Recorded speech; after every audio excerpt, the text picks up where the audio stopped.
الرجيم رب اشرح لي صدري ويسر لي أمري واحلل عقدة من لساني يفقه قولي ولا حول ولا قوة إلا بالله العلي العظيم. أما بعد.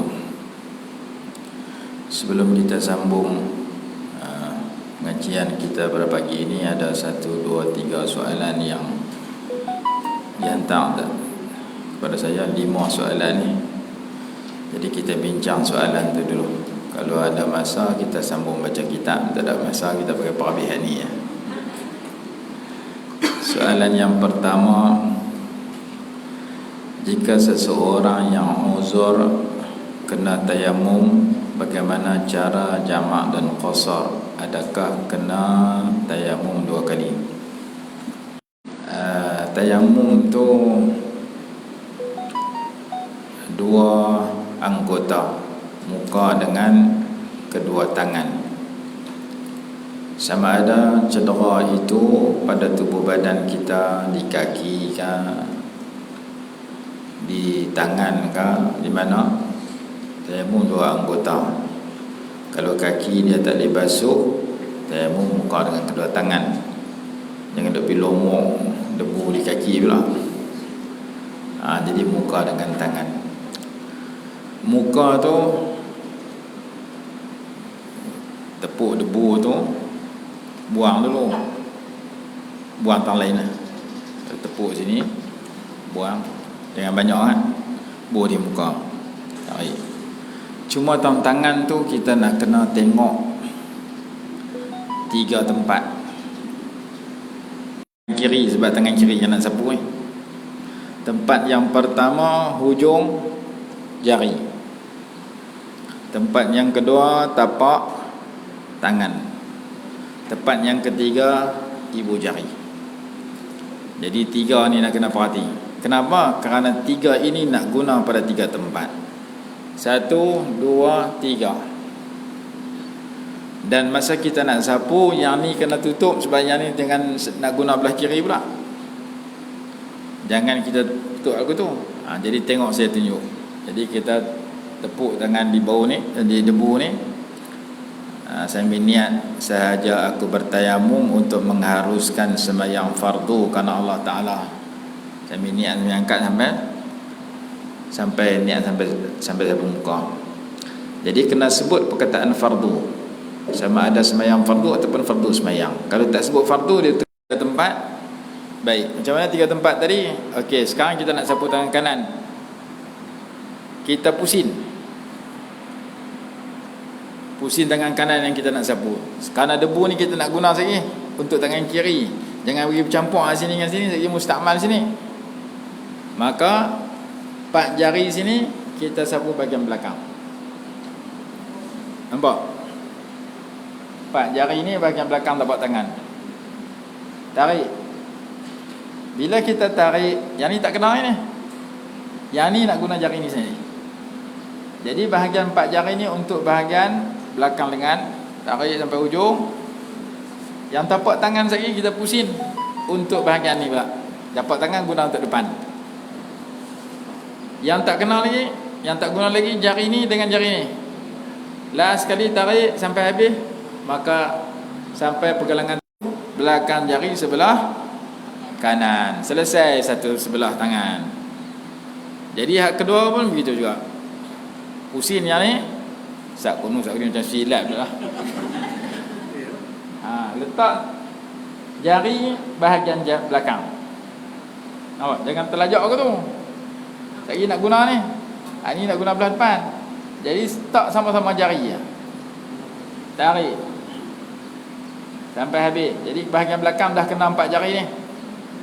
Lajak sampai lepas pada siku, pusing. Pusing untuk tapak tangan dengan bahagian depan. Sampai ujung, pusing. Tolak. Habis 3. Jadi lagu tu cara tangan. Habang senang nak buat, payah. Lepas tanya ustaz, hang ambil mana, hang belajar mana? Ustaz pun tak nak buat semua hidup. Dalam kitab Bajuri ada, dalam dengan keempat tadi. Jadi saya sebut sekali lagi, mudah tuan-tuan tengok. Kita tepuk untuk tangan ni. Kita angkat, kita buang debu, jangan buang dalam tu, buang tepi. Jangan banyak sangat. Kemudian angkat lagu tu. Tangan mana kanan ke kiri dulu tau. Kanan dulu. Aku ni dulu. Buat dah pipuh kiri dulu. Tarik apa 4 jari ni dengan bahagian belakang tangan. Jadi kita dah tarik bahagian belakang tangan sampai habis. Sampai lepas pada siku dah, baru kita pusing. Bila kita pusing, yang depan ni, yang telapak tangan ni untuk bahagian depan. Pusing. Yang ni jangan kacau. Yang ni sebab lagi dia nak sapu yang ni. Jadi pusing, nampak? Yang ni saya tahan tak siap. Saya tak buku tu sebab tak bagi debu masuk. Jadi debu ni masuk dah ni. Debu untuk habiskan belakang jari yang belum kena dengan debu yang di jari ni. Sebab tu saya sebut 3 tempat. Jari untuk belakang, tapak untuk depan, ibu jari ni untuk ibu jari. Selesai yang tangan kanan. Yang tangan kiri debu tadi ada lagi. Maka pusing balik.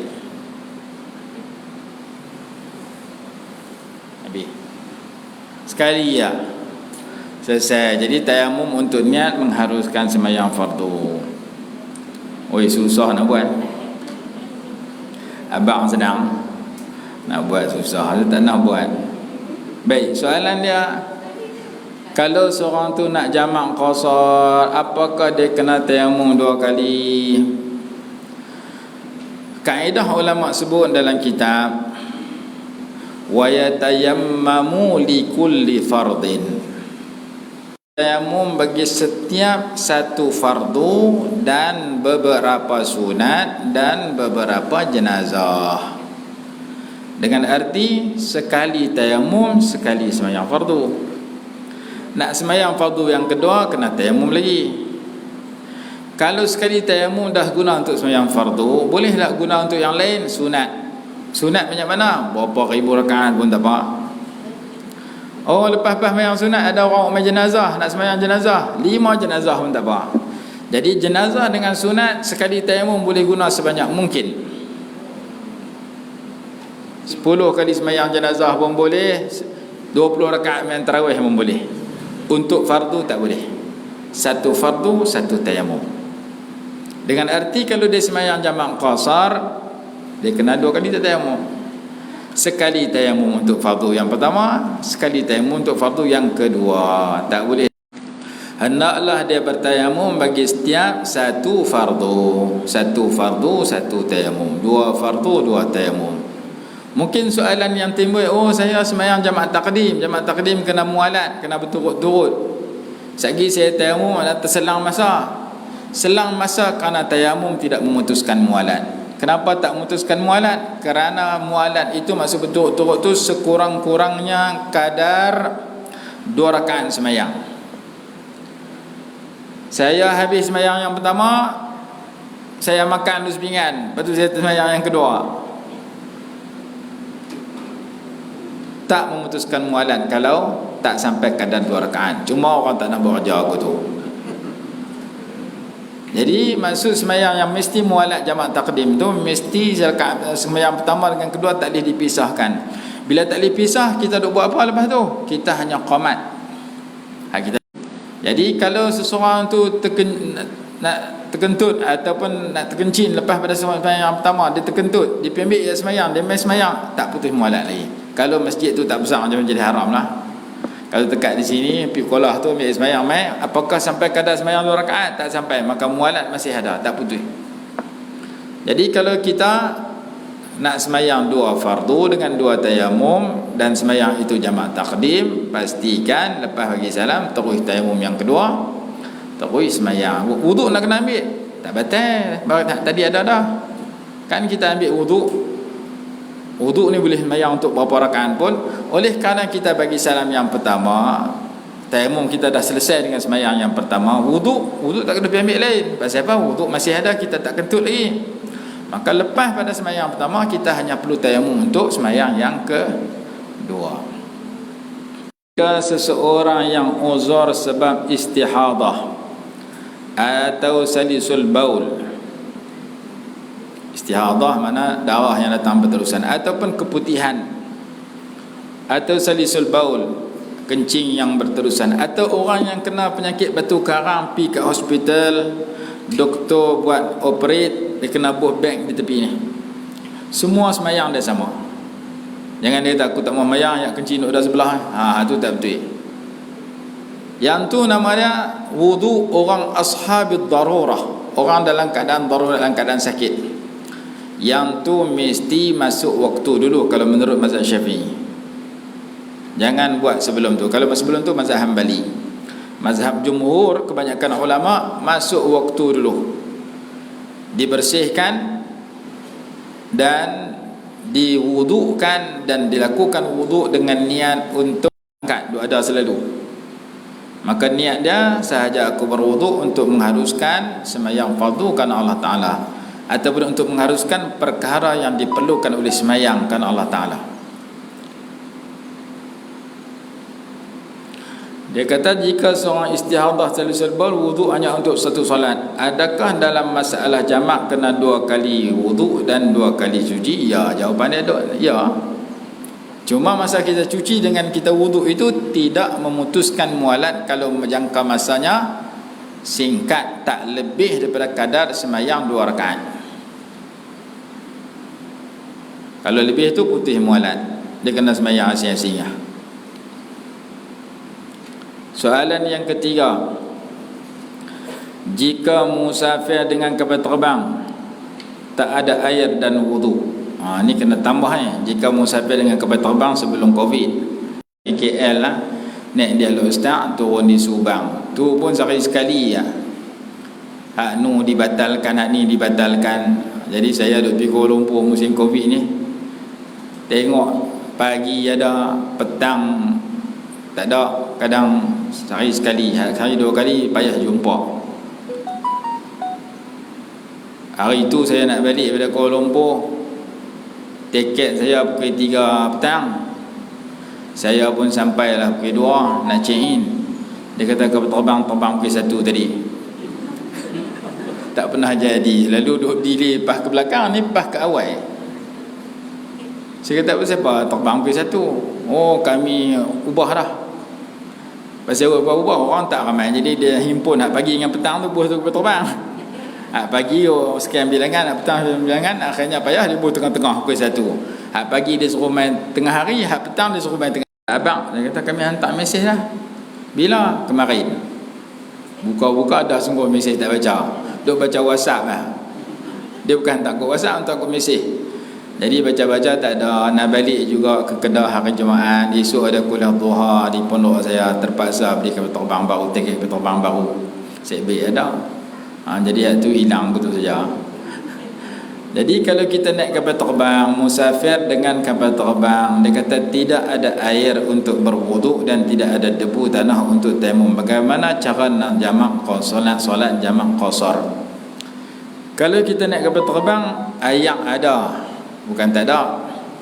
Cuma kalau ramai sangat duk ambil sembahyang, pramugari marah. Itu ya. Jadi pengalaman saya duduk naik kapal terbang ni, saya memang ambil wuduk. Masuk dalam bilik tu, susu muka sekali, tangan sampai siku sekali, sapu kepala sekali, basuh kaki sekali. Yang terbang, pintu jamban keluar, habis kapet. Mula-mula kita makcik jangan duk ambil sembahyang lah. Ia terjun kapal terbang dengan ayat sembahyang makcik ni. Akhirnya tak dibenarkan. Kalau setakat sikit-sikit maka boleh. Ada orang dia bawa ayam dalam botol, dia spray muka dia bagi lencun, dia macam orang pergi haji ada botol kan. Dia macam tadi disebut, sekali-sekali sudah. Maka kalau orang berwuduk dengan sempurna sedemikian, bila dia nak semayang, dia minta ruang kepada pramugara, saya nak semayang, ada tempat untuk semayang. Dia kata ni sebelah tempat makan. Kalau Arab Saudi dia buat terus surau dalam tu. Kalau yang kapal terbang lain, dia kata tepi tempat makan, boleh duduk 2 orang, boleh semayang jemaah itu. Maka kita semayang dengan sempurna menghadap kiblat. Tanya pula pramugari mana dia arah kiblat, dia suruh tengok dalam skrin tu. Kalau kita ambil semayang cara tadi, mana-mana kapal terbang, saya ambil semayang cara ringkas dan saya semayang macam biasa. Baca qul ya qul huwallah. Orang musafir ni sunat baca qul ya qul huwallah. Dalam kitab kata ada 13 jenis semayang yang sunat baca qul ya qul huwallah. Salah satunya sembahyang fardu ketika musafir. Musafir qul ya qul huwallah. Kita tak musafir pun duk qul ya qul huwallah dah. Musafir boleh tu lagi senang ha? Jangan musafir duk baca surah Kahfi, Alif Lam Mim Sajdah pula lah, sehingga RNR di Sungai Perak tu, Tanzilul Kitab tu, perderas surah Sajadah tu, ketang lutut orang belakang. Di airport lagi tak boleh. Saya kan terbang macam-macam orang nak masuk airport, qul ya qul huwallah 5 waktu kalau jadi imam.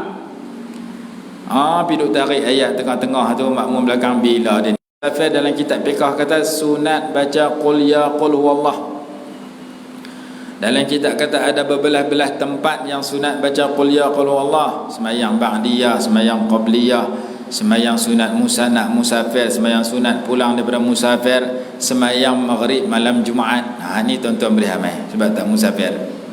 Maghrib malam Jumaat, surah yang paling afdal dibaca rakaat pertama qul ya ayyuhal kafirun, rakaat kedua qul huwallahu ahad, tiap-tiap malam Jumaat untuk maghrib. Yang ni tuan-tuan boleh tulis, boleh buat dalam grup WhatsApp, boleh sebang kat dia beradik. Tak payah cari surah yang lain. Imam Suyuti rahimahullah sebut dalam kitab Al-Lum'ah fi Khasa'isil Jumu'ah, ketika malam Jumaat, surah yang disunatkan baca untuk sembahyang maghrib adalah qul ya qul huwallah. Kita boleh, kemarin dulu saya pergi baca khutbah di satu masjid tu saya tak nak baca khutbah kali pertama. Saya kata kepada ahli jemaah tu, saya nak sebut kepada tuan-tuan, kita ni disunatkan pakai putih pada 3 tempat. Satu, masa kapan orang mati. Yang kedua, masa ihram haji umrah. Yang ketiga, masa pergi sembahyang Jumaat. Hak nombor 1, nombor 2, alhamdulillah orang tak nak tukang kala lain. Orang tak nak kata aku mati kapan kala orang. Ada, pasal aku pati orang dah. Tak ada, orang tak kata aku tu. Aku nak kala biru, aku nak kala hijau, kala merah dah. Pati apa pun mati kala putih. Alhamdulillah kita amal. Masa mati kita kapan kain putih. Cuba orang ambil kala lain tengok. Masuk Facebook terus. Padahal bukan wajib pun, sunat kapan orang mati dengan kala putih. Tapi kenapa kita boleh amal yang haji umrah sunat pakai kala putih? Tapi dalam duk haji umrah sahaji 3-4 juta, mana ada orang pakai kain ihram kala hitam? Semua kala putih. Begitu juga yang ketiga, pi sembahyang Jumaat. Dalam kitab Iqna', saya sebut nama kitab supaya orang yang tahu boleh rujuk kitab. Orang tak tahu pun boleh pergi tanya orang arti. Kitab apa suruh pakai kala putih? Banyak kitab fiqh dalam bab pi sembahyang Jumaat. Tapi dalam kitab Iqna' dia umum hadis, 2 buah hadis. Jadi kalau kita nak pergi sembahyang Jumaat, orang perempuan dia ada suami, dia nak pergi sembahyang Jumaat, galakkan suami dia pakai kala putih, dia setrika siap-siap. Kalau jubah putih, kalau lebay putih, kalau pakai serban putih. Orang lelaki saya tak nak pakai jubah, baju teluk belanga pakai, baju putih juga. Kain pelikat pun kalau ada kain pelikat putih. Kain pelikat putih ni ada jual di Indonesia. Sini ada orang import jual. Jadi kereta tak boleh tukang kala putih. Masjid tempat kita hak putih 2-3 orang, hak tak putih 2-30 orang, 2-300 orang. Nak pakai warna-warni sembahyang raya. Sembahyang raya tak pakai warna-warni. Nabi SAW pakai baju warna-warni ketika sembahyang raya, pakai baju yang berceloreng. Tapi sembahyang Jumaat afdal kala putih. Jubah yang warna lain pakai waktu lain. Siapa telefon belah? Saya. Jadi memakai pakaian putih itu afdal ketika pergi sembahyang Jumaat. Begitu juga malam Jumaat afdal baca surah qul ya qul huwallah ketika sembahyang maghrib. Ketika musafir juga afdal sunat baca qul ya qul huwallah dalam sembahyang 5 waktu. Nanti saya baca senarai semayang yang sunat baca sebut 1-2 supaya kita boleh amal. Seperti saya sebut dasar maghrib malam Jumaat. Baik. Soalan tadi berbunyi, ketika saya musafir atas kapal terbang, tak ada ayak tu tak betul memang ada ayak, cuma tak berani pergi ambil ayat semayang situ atau dilarang ambil. Dia kedua, dia kata debu tak ada, debu lagi tak ada atas kapal terbang dan ada. Maka ketika itu nak buat macam mana? Kalau ikut mazhab Syafi'i dah tak ada ayak, tayang tak boleh guna untuk berwuduk, debu tak boleh guna untuk tayamum, maka kita semayang tanpa ayak, tanpa debu. Nama dia sembahyang kerana menghormati waktu. Semayang tu bila sampai airport kena qada. Itu ya cerita dia. Semayang dalam keadaan tidak ada dinding apa kosong kapal terbang, duduk dalam hospital, tak ada debu, tak ada ayak, tak ada tayamum, debu di katil dah tu. Dia kira letak tayamum atas benda yang ada atas muka bumi, yang tu cerita lain. Kita mazhab Syafi'i, kalau ayak tak boleh guna, debu tak boleh dapat, maka kita sembahyang tanpa air, tanpa debu. Kenapa kita sembahyang juga? Takut kita mati sebelum qada. Kita dah selesai sembahyang. Cuma sembahyang tu mesti qada bila sampai masa dia. Maksud dia, kalau kita naik kapal terbang sampai airport, orang duk kalau tunggu beg nak sampai lagi sejam 2 jam, dan pergi sembahyang balik, kita sembahyang tanpa wuduk tak sah. Atas kapal terbang sebagian orang dia sembahyang duduk atas kerusi, bersama juga kena qada. Kerana sembahyang ni kena berdiri, duduk, rokok, iktidal macam biasa. Tiba-tiba dia sembahyang duduk daripada mula sampai habis. Tala belah tala belah pilot. Maka yang tu sembahyang hormat waktu orang panggil. Sembahyang kerana menghormati ni waktu sembahyang, kita tak boleh tinggal sembahyang, kita kena sembahyang juga walaupun tak boleh wuduk, walaupun tak boleh tayamum. Sekurang-kurangnya sembahyang sudah berlaku, satgi kita sampai kita qada. Qada di mana? Di airport. Senang, tak usah duk tunggu balik rumah. Nak balik rumah ni, rumah Kedah, kita sampai airport Kuala Lumpur, nak ambil barang tu dah boleh pergi ambil yang sembahyang dah. Jangan kata nanti sampai lu start qada, sampai tam Perak mati, kacau. Mati tak sampai lu start, mati tinggal sembahyang. Ada seorang hamba Allah pergi mengaji macam ni, mengaji di Paksi Sungai Petani. Masa mengaji tu dia kata apa? Tok Guru kata apa? Tok Guru kata, kita ni kalau rasa nak pergi umrah, dia bulan puasa bulan 6, bulan 7 lebih kurang. Masa mengaji tu bulan 2. Lepas tu bila habis mengaji dah, Tok Guru kata aku tu takut tak dan, pergi beli tiket terus, pergi tempah masuk travel apa semua, nak pergi secepat mungkin. Pilah laki bini buat umrah, balik pada Kuala Lumpur umrah, sampai Kuala Lumpur masuk buat. Di sana masuk dah sekali di Mekah, sihat. Balik masuk pula di Kuala Lumpur. Bila masuk sihat, maka si lelaki kata kat isteri dia, pergi balik tu ke Kedah. Balik, lelaki nak balik bila? Esok. Bini balik hari Ahad kalau tak silap. Lelaki nak balik hari Isnin, nak boleh keluar lah. Duk esok keluar lah daripada Wat, pergi singgah makan rumah isteri, anak dia lelaki, perempuan teman dia. Sampai Tan Perak, duduk di belakang, muka dia tersembam ke kosen. Panggil tak jaga, pegang-pegang, mati dalam kosen atas kereta. Mati balik umrah. Macam mana dia boleh pergi umrah? Kerana dia pergi mengaji. Tok Guru pun cakap bukan pakai aci janji awal, pakai ilham dia. Dalam ramai-ramai ni, siapa nak pergi umrah 2-3 bulan depan, kalau rasa nak pergi, pilah lah, takut tak dan bulan tu. Dengar-dengar tu saya jadi terkejut, terhuja dengan kata-kata, berasa nak buat jadi sungguh. Balik sampai di Perak, lebih kurang Taipei, lebih kurang mati dalam kereta. Kona pergi hospital, cek mati sungguh. Bila mati, tunggu nak mai balik ke Sungai Petani. Mereka pun proses confirm, bawa balik mayat pada Sungai Petani. Tak mengi Tuan Abang hidu daripada tepi mayat tadi. Balik mai, mereka mandi, kapan mayat. Saya pergi jadi imam mayat dia, sebab saya kena yang rapid tanam. Bila mati depa habang. Dia ni kerja dulu, lepas tu pencen. Bila pencen hari-hari dia main masjid, kerja dia ganti tok siap. Dia juri pokok bunga, dia sapu sampah, dia mop, dia lap. Kerja dia berkhidmat ke rumah Allah free of charge, ikhlas, buat bekal ke akhirat. Allah ambil nyawa dia, balik umrah. Balik pada umrah, mati. Saya pergi semayang mayat dia. Masa lepas kafan, dia kata wajahnya berseri-seri. Balik umrah, mati. Mati dalam keadaan dah pergi cuci dosa di Mekah, Madinah. Jadi kita takut jadi begitu tu. Kita naik kapal terbang, kita kata nanti nak beli. Hormat waktu ini sekadar dalam perjalanan. Bila destinasi dah sampai, jangan tangguh qada siap-siap.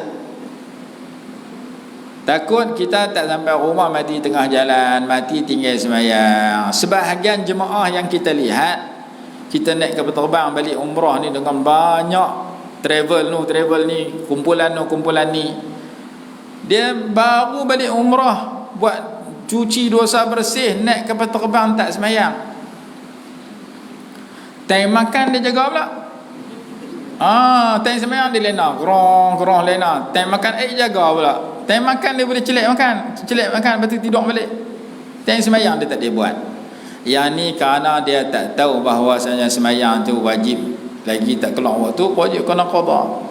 Jadi tadi baru pergi Mekah, baru balik pada Mekah, menangis di sana, berdoa di sana, bertaubat di sana, buat mana boleh semayang, ayat tak ada, habis. Jadi sebahagian penumpang kapal terbang, dia tak peduli semayang atas kapal terbang, baru balik pada Mekah. Sedangkan sembahyang masih dituntut. Kalau kapal terbang tu jatuh, mati tinggal semayang. Jadi kita peringat kepada orang musafir, kalau boleh semayang macam biasa, tak boleh tukar pergi cara lain, mesti kena semayang cara biasa.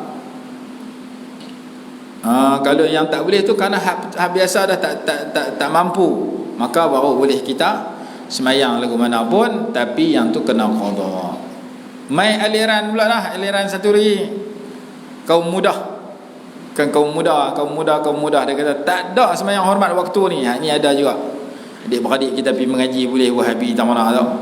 Balik dia berkeling dengan kita pula dah. Dia kata hormat waktu ni tak sebut nama kitab supaya kita boleh jawab kat depa. Kitab yang menceritakan sembahyang hormat waktu, kitab Hasyiah Qalubi wa Umairah dalam bab tayammum. Dan kitab yang panjang juga cerita khilaf ulama ini, Nailul Awtar, Imam Syaukani sebut tentang sembahyang hormat waktu. Jadi mazhab kita ada sembahyang hormat waktu diambil daripada ayat tayammum daripada Sahih Bukhari, dan diceritakan dalam kitab-kitab tersebut yang saya katakan tadi.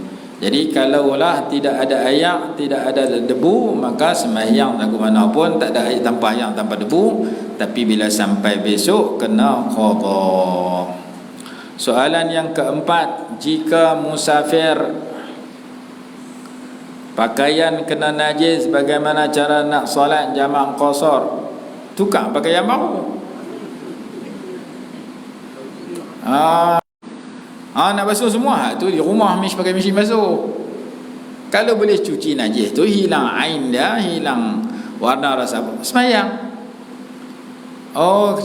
Pakaian saya kena najis, ayat kencing, tak boleh nak buat dah, tak tukar pun tak ada. Semayang macam tadi juga, hormat waktu. Ayat semayang kena ambil, kalau boleh ambil. Kalau contohnya kita naik bas boleh berhenti ambil semayang, nak tukar pakaian tak ada, kain pelikat pun tak bawa, baju dah kena najis, nak tukar pun tak boleh, nak beli baju tak ada orang jual. Sebab RNR mana jual baju, dia terian dah. Nak makan banyak, nak beli pakaian tak ada, pakaian pun buat selai tu ya. Nak basuh pun tak boleh, tak dan. Maka macam tadi juga, saya ni qada. Jadi tang semayang tak boleh tinggal, mesti dilakukan selagi kita beramal. Tahu ke tak tahu ni kiblat, bagaimana cara kita nak solat? Kalau tahu kena menghadap kiblat. Dan kenderaan itu ada jenis boleh semayang sempurna, macam kita semayang atas kapal terbang, atas kapal laut. Sembahyang atas lori. Atas lori boleh sembahyang rukuk i'tidal, tapi kalau sembahyang atas bah susah. Sembahyang atas bah kita duduk atas kerusi, nak sembahyang macam mana? Maka ketika itu kalau kita nak sembahyang juga tak boleh kita nak berdiri i'tidal macam biasa, sembahyang duduk atas kerusi, yang tu kena qada kalau fardu. Kalau sunat tak apa. Jadi sembahyang sunat ketika bermusafir boleh sembahyang sambil duduk dan dilakukan dengan isyarat, dan boleh dihadapkan ke arah yang kita tuju. Kalau boleh takbir menghadap kiblat silakan. Lepas tu tang baca Fatihah apa semua, tala belah arah yang kita tuju. Kalau untuk sembahyang sunat sahaja, fardu tak boleh. Fardu kena sempurna. Musafir tu musafir jenis mana? Jauh ke dekat? Dua-dua. Dua-dua boleh. Tak semestinya jauh. Jauh ni untuk qasar jamak.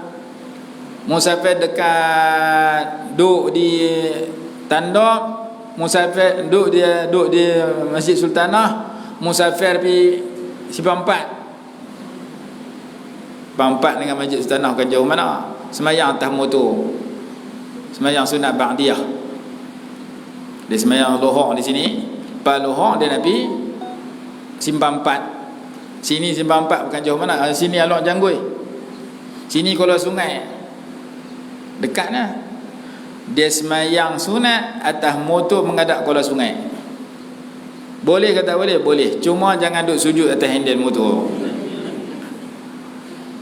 Pergi duduk nak takbir tak boleh, lepas tangan lagi kena, tak payah angkat tangan. Sunat dia angkat tangan. Saja aku sembahyang sunat ba'diyah, sembahyang sunat sebelah selepas zuhur 2 rakaat dengan Allah, Allahu akbar, doa iftitah, baca Fatihah, baca surah, rukuk, Allahu akbar, rukuk rendah, sami Allahu liman hamidah, sujud lebih rendah sikit, Allahu akbar, sujud lebih rendah pada rukuk. Tu saja, tak perlu takdir atas tangki minyak. Sambil bawa motor, sambil buh gear, sambil baca rukuk sampai bagi salam 2 rakaat, tak batal sembahyang. Itu untuk sembahyang sunat sahaja. Boleh menghadap arah yang kita tuju atau arah kiblat, dan walaupun musafir dalam jarak yang dekat. Kata dalam kitab-kitab fiqh. Di segi teori aku tu, segi praktik tak tahu nak buat payah. Kalau ada orang boleh sembahyang atas bah sehingga sembahyang fardu di Sungai boleh buat lagu tu, kerana dia sembahyang sunat. Untuk fardu mesti seperti biasa, mesti menghadap kiblat, mesti berdiri, mesti rukuk i'tidal, macam kita sembahyang atas kapal terbang, atas lori, kita sembahyang atas kapal kenderaan, atas kapal laut, mesti macam biasa. Kalau tak boleh juga, maka jawapan dia kena qada balik selepas itu. Ada lagi soalan lain? Habis aku ni.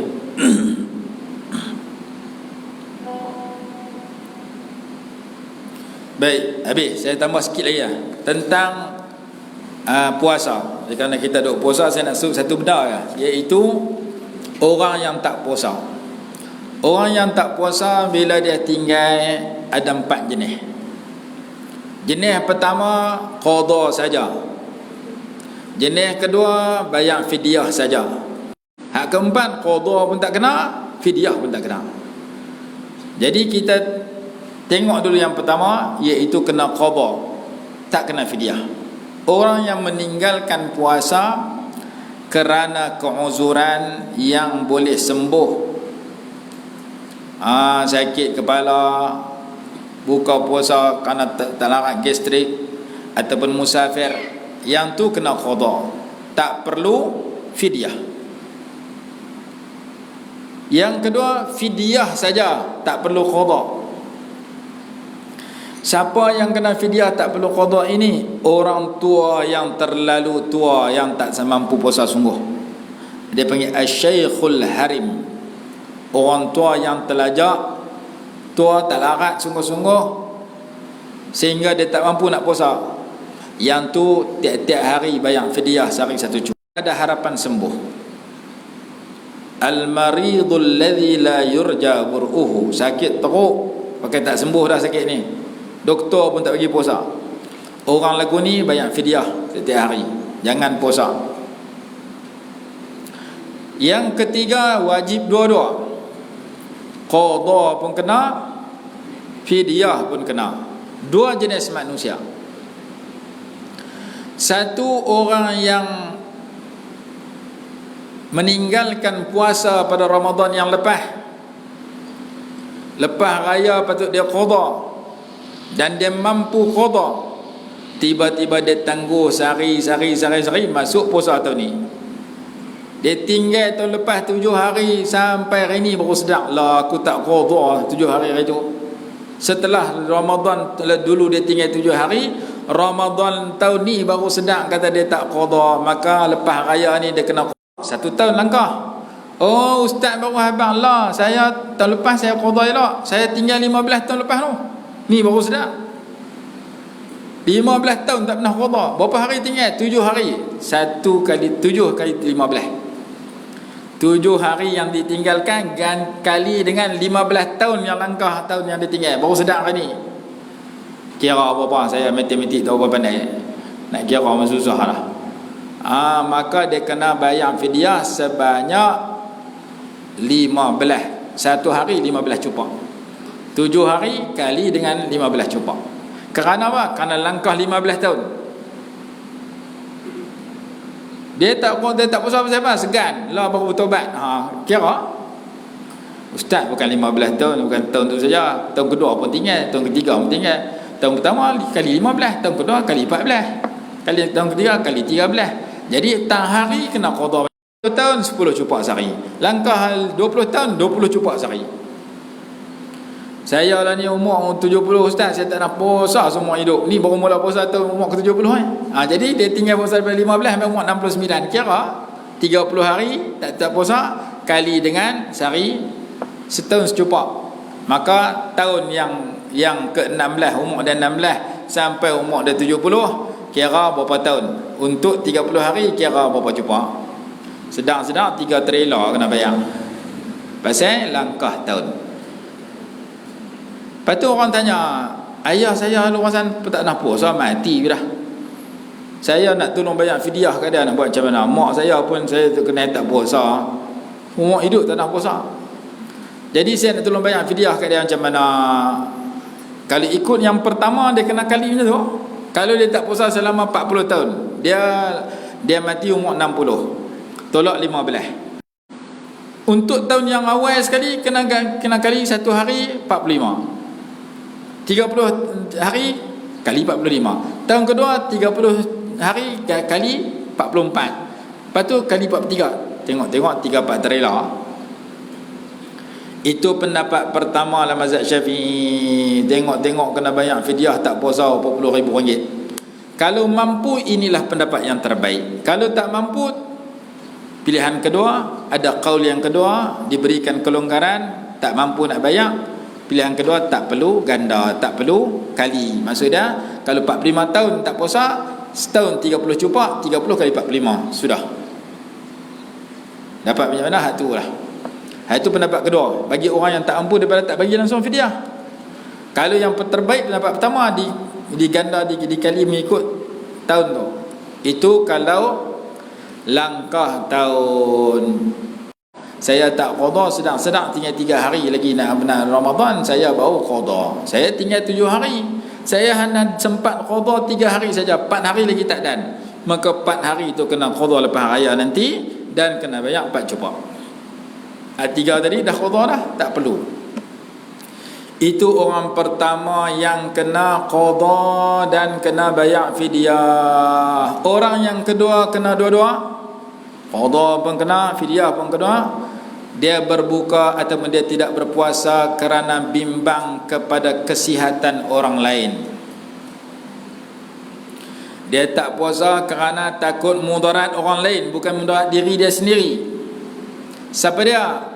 Ibu yang sedang mengandung. Dia tak puasa kerana bimbang janin dalam kandungan perutnya, takut mudarat, maka dia makan 30 hari dia makan tak puasa. Kerana kalau saya puasa takut anak baru lahir umur sebulan 2 bulan perlu susu ibu, maka dia kesian ke anak dia. Kalau saya puasa susu saya kering, anak saya tak boleh minum susu, Maka saya puasa kerana supaya ada susu, supaya anak saya boleh makan. Saya buka puasa ni kerana kesian ke anak.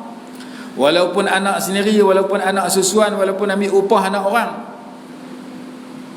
dia ambil upah menyusu anak orang. Kalau dia dia puasa, susu tak ada. Kalau dia tak puasa, ada susu. Kesian ke budak tu, dia tak puasa kerana nak bagi ada susu boleh diminum oleh anak jiran dia, anak pak menakan dia, anak orang yang dia ambil upah belah. Ibu yang menyusu sama ada anak dia sendiri yang dia susukan ataupun anak orang lain, kalau dia buka puasa kerana kesian ke budak itu sahaja, kalau dia buka puasa kerana kesian kepada janin dalam kandungan dirinya sahaja, yang tu kena dua-dua, qada dengan fidyah. Tapi kalau dia buka kerana kesian ke diri dia sahaja, fidyah tak kena. Jadi yang kena fidyah dan qada kerana dia buka kerana kesian kepada mudarat yang boleh menimpa orang lain sahaja, bukan mudarat dua-dua. Kalau mudarat anak dalam kandungan, mudarat ibu yang mengandung itu sendiri, mudarat anak yang disusui, mudarat ibu yang menyusu, yang tu kena satu saja, iaitu qada, fidyah tak kena. Itu jenis yang ketiga, fidyah dan qada. Jenis keempat, fidyah pun tak kena, qada tak kena. Orang gila tak puasa, orang kanak-kanak tak kena. Cuma kanak-kanak ni mak pak kena tahu, tok wan kena tahu, kanak-kanak mesti dilatih berpuasa sama umur dengan sembahyang. Sembahyang kena suruh umur 7 tahun, kanak-kanak kena suruh puasa umur 7 tahun. Ada seorang ustaz di Kuala Lumpur, Tuan Kenai. Cuma kenyataan itu bercanggah dengan dalam kitab. Dalam kitab Iqna', dalam kitab I'anatul Talibin kata, wa yu'marus sabi, disuruh akan kanak-kanak itu berpuasa ketika berumur 7 tahun. Seperti mana semayang kena suruh umur 7 tahun, puasa kena umur 7 tahun juga. Beza dia sikit ya. Beza dia semayang kena perhabis. Subuh 2 rakaat, jangan ada buat sekerat. Lohor 4 rakaat kena buat 4. Subuh, lohor, maghrib, isya 5 waktu kena suruh 5 waktu. Semayang kena suruh daripada mula sampai habis 5 waktu dan cukup rakaat. Puasa tekat mana dia larat. Tu saja beza dia. Maksudnya kalau saya ada anak umur 7 tahun, saya jangan bagi dia sarapan pagi pukul 7 pagi. Saya kena latih dia puasa daripada 7 pagi sampai, daripada subuh sampai pukul 10 pagi. Contohnya, jangan bagi dia makan sarapan pagi, kerana sarapan pagi hanya sebulan yang lalu. Lepas tu tekat mana mak, ayah, cik nak puasa ni, tekat mana larat tekat pukul 8. Dia makan sok pukul 5.50 tadi ni, sampai sekolah dia buka pukul 8 pagi.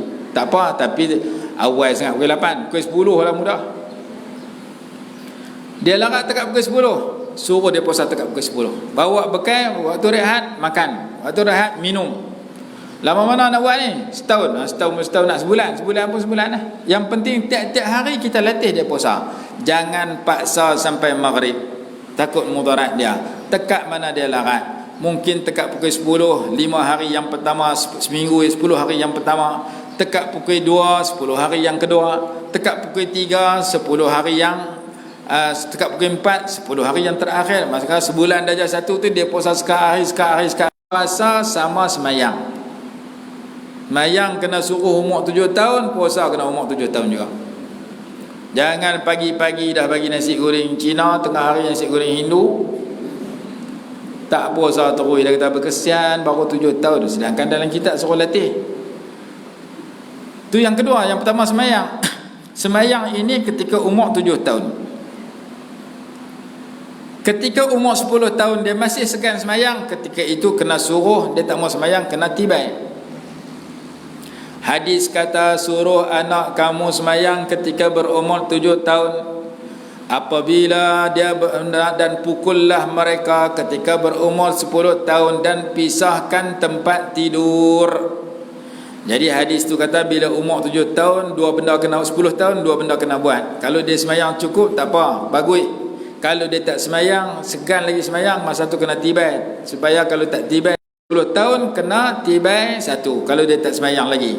Yang kedua, Yang kedua, pisahkan tempat tidur. Kalau anak kita duk tidur dengan kita, kita mak ayah duk tidur dengan anak kita darjah 4, jangan bagi tidur satu tilam satu bilik dengan kita.